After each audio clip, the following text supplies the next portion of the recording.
পৃথক রাজ্যের দাবিতে এবার ভারতের লাদাখ বিক্ষোভে উত্তাল। ব্যাপক সহিংসতা ও বিক্ষোভকারীদের সঙ্গে দফায় দফায় সংঘর্ষে 4 জনের মৃত্যু হয়েছে।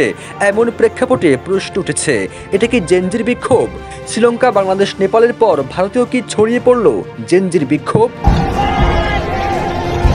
লাদাখে পূর্ণ রাজ্যের মতদাম, চাকরিতে সংরক্ষণ চালু সহ 4 দফা দাবিতে আন্দোলন করছে বিক্ষোভকারীরা। এক পর্যায়ে লেহতে বিজেপির পার্টি অফিসে আগুন ধরিয়ে দেন বিক্ষোভকারীরা। পার্টি অফিসের সামনে থাকা একটি পুলিশের গাড়িতে আগুন লাগানো হয়। এরপরই আরো উত্তপ্ত হয়ে ওঠে পুরো অঞ্চল। ভারতীয় সংবাদ মাধ্যম আনন্দবাজার এক প্রতিবেদনে এমন তথ্য প্রকাশ করে। বান্ডেল থাকলে প্রতি সেনমানিতে টাকা বাঁচবে। বিকাশ সেনমানি বান্ডেল কিনে জিতুন প্রতি লেনদেনে। লাদাখে পুনরাজ্যের দাবিতে কয়েক বছর ধরে আন্দোলন চলছে। এই আন্দোলনের অন্যতম মুখ সোনম ওয়াংচুক। তিনি বলেন, লাদাখে সংবিধানের 6ষ্ঠ তফসিলে আওতাভুক্ত করে পূর্ণ রাজ্যের মর্যাদা দেওয়া হোক। সবুজ আলম, নিউজ ডেস্ক, ইত্তেফাক।